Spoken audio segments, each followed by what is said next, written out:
one, go! Hello Nidorinas and Nidorinos, it is KingNido here, and today we have the Humanoid Cascade who have travelled to Jubilee City to take on the Poison type Venom, and the Water types are going to be starting out with Blastoise and Arctivish, whereas it'll be Toxapex and Nidoking starting out for the Jubilee Venom.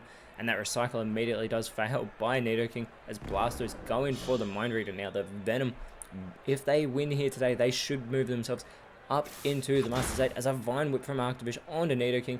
Toxapex going for the Flash Cannon onto Arctivish, gets a good hit there, gets the critical hit in fact. Humanoid Cascade are in 14th. They need this victory to try and keep their season alive, but Blastoise is going to go for the Outrage onto the King of the Nidos.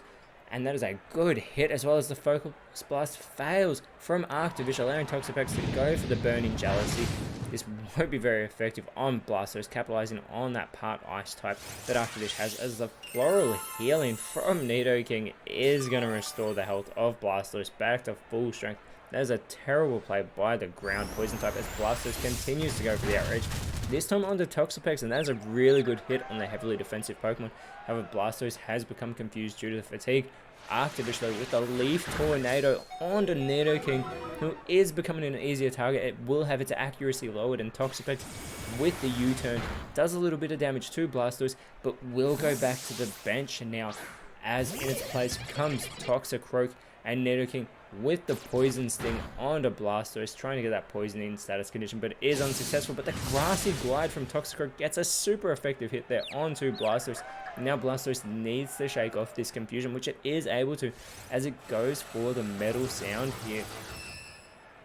This is going to lower that special defense a great deal of Nidoking, as Arctivish with the Sacred Fire gets a good hit there on the Toxicroak with that move, but Nidoking is going to go for the Head Smash onto Arctivish and gets the elimination with that super effective hit. But there will be recoil damage onto Nidoking, and Nidoking is taken out of the matchup with that move as well.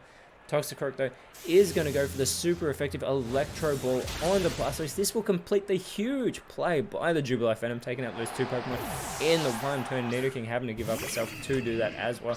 Toxapex comes back out onto the field as Inteleon and Wishiwashi come out for the Humanoid Cascade, and Wishiwashi going into its schooling form has the highest base stat total in the PokeType League.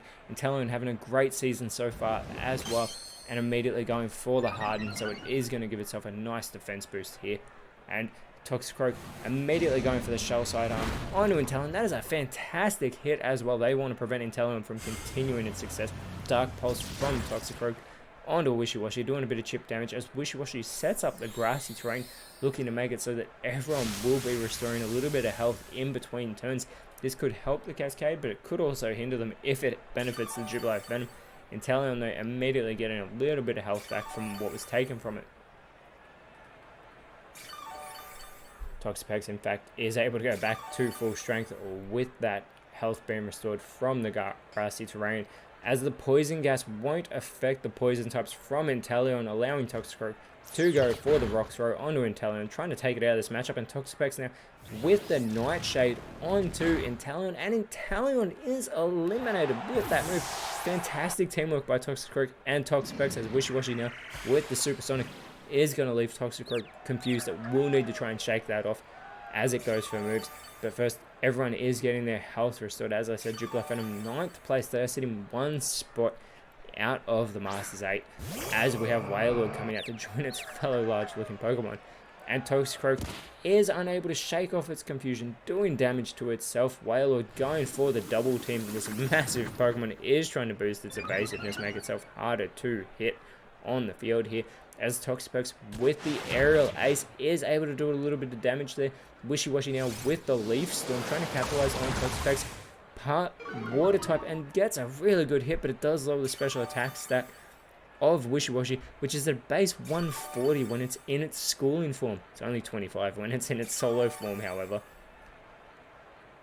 As everyone continues to restore that health, Wishiwashi almost gets itself back to full strength as well. Toxicroak needs to shake off the confusion this time, and it will be successful, but goes for the Heal Bell, and it does fail, as allowing Wailord to go for the Darkest Lariat now onto Toxapex, who holds on, gets a good hit, and Toxapex responds with the no retreat. It is going to boost all of its stats. It will want to capitalize on that as it gets the attack, defense, special attack, special defense, and speed boost here, but it can no longer escape. Wishy-Washy with the drill run is going to go for Toxicroak and gets the elimination with that super effective move, opting not to finish off the boosted Toxapex, who is a very easy target right now, and you don't want it to be able to capitalize on any boosted stats that it has.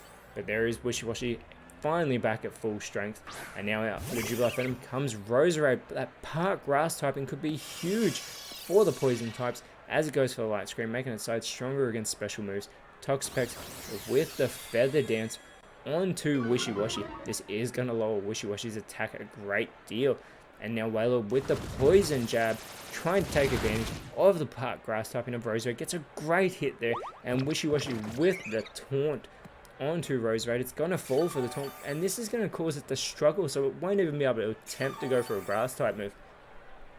This is fantastic by the Water types, who do only have 3 Pokemon remaining as opposed to the 4 remaining for the Jubilife Venom, and that grassy terrain finally disappears from the field as Roserade with the struggle now onto Wailord. Gets a great critical hit there, but it does get the recoil damage, and this will allow Toxapex to follow it up with the Throat Chop onto Wishy-Washy, but Wailord with the double kick, getting those 2 hits onto Roserade. Not very effective, however. Wishy-Washy surely needs to follow this up, and it's going to go for the Avalanche. This is super effective onto Roserade and gets the elimination. Roserade is taken out of this matchup. Also, Toxapex has been in this battle since the start, almost 7 minutes now, as Crobat with the Power Split, averaging the attack stats between itself and Wailord, as Toxapex with the Thunder Wave is going to leave Wailord paralyzed here, is going to slow it down and potentially prevent it from moving. Wishy-Washy though with the Heavy Slam now onto Crobat, doing very little damage there. You'd expect the look of Wishy-Washy to be much heavier, but an Octazooka from Wailord onto Toxapex isn't very effective. Toxapex tanks that hit, and Crobat with another Power Split, this time with Wishy-Washy here. Toxapex going for the Razor Shell now onto Wailord. Not very effective, but does have that boosted stat, so it is a decent hit now. Wailord is paralyzed and is unable to move, allowing Crobat to go for the Pin Missile. This multi-hit move now onto Wishy-Washy. It gets the first 2. Surely it wants all 5. It's got 3. It's got 4. Can it do it? No, it doesn't. It only gets 4 as Toxapex intelligently going for the Roost. It is going to restore its health here. The Humilau Cascade should have eliminated it when they had the opportunity.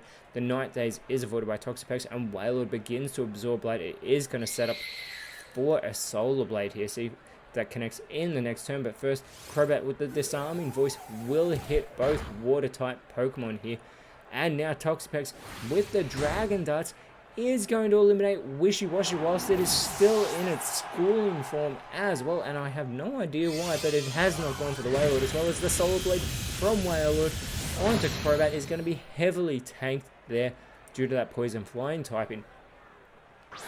And now out comes Vaporeon as the last Pokemon for the Cascade. The Fury Swipes are avoided by the Evolution, who goes for the Splash, but nothing is going to happen. It needs to stop frolicking in the water as Toxapex now with the Smart Strike onto Wailord. Wailord's able to tank that not very effective hit, but it is paralyzed, so it's unable to go for a move of its own, as Crobat should finish it off here with the Meteor Mash, and that it does. It gets the critical hit to make sure it gets over the edge, but Wailord is taken out. Now Vaporeon has 3 poison types to contend with, and immediately goes for the Fishious Rain onto Toxapex, who tanks that not very effective hit. Toxapex responds with the Close Combat. There's a fantastic hit onto Vaporeon there. It is going to lower the defense and special defense of Toxapex, which have been boosted in this matchup, but Crobat is going to go for the super effective Frenzy Plant and eliminate Vaporeon from this matchup. That is fantastic for the Jubilife Venom, because they are now going to move themselves up into the Masters 8, whereas the Humilau Cascade are going to struggle to make it this season. Whereas the Jubilife Venom now in 5th place. That is fantastic for them, and they're going to want to look to repeat that and get their 4th win in a row next round when they face the Coney Spring. Whereas the Humilau Cascade will have to contend with the Cinnabar Flare. But in our very next matchup, we will have the Pheromones looking to end the season of the Santaloon Swarm, who are currently on the bottom of the leaderboard Pheromones are still in the Masters 8. I cannot wait to see how that matchup goes. But until then, Nidorinos, thank you so much for watching. Let us know in the comments below who you thought was the best on field. And if you enjoyed what you saw, please leave a like, share, subscribe. But more importantly, always remember, you are awesome. And I'll see you when you see me.